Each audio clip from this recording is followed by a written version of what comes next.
अरे दादूल्या कशा मस्त. तू कसा आहेस? बरं आहे बरं आहे. काय म्हणतोस? बरं आहे बस. ते आई अप्पा कसे आहेत रे? हाय बरं आपलं व्हायचं गुडगं दुखतात पण काय उठलं की आपलं निघालं गुराकडेच. तरी हजारदा सांगितलंय मी त्यांना, अहो नसेल जमत तर नका करू, पण कोणाचं ऐकतील तर. अगं आयुष्यभर कष्ट केलेल्या माणसाला असं एखादी शांत कसं बसवेल? जमेल तसं करू द्यायचं. अगं या वयात चालतात फिरतात हेच बरं नाही का? हां हां एवढं दाजीचं पडतं मला काय वेगळाच विचार करतात.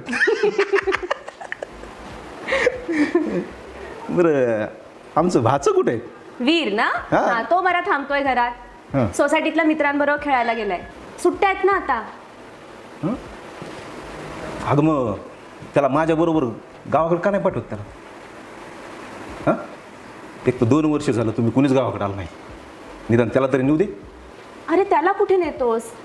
ट्युशन सुरू होतील आता पुढच्या वर्षीच्या.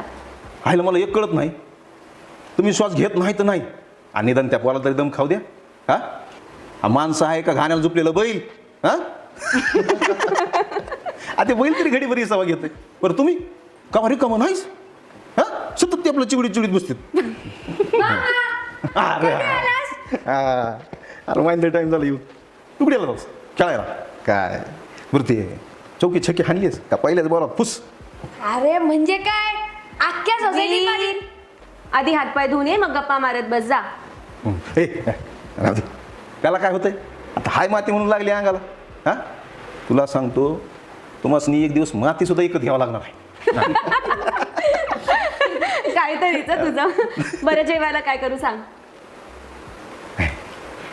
काय असेल ती वाट आणि जाऊ दे बाय. काय रातच्याला परत गावात गाडी बी नाही घावायची. मी याची बी बॅग भर. म्हणजे मी पण येणार आहे गावी, आजीकडे, आनंदाजीकडे. जा आवर पटकन.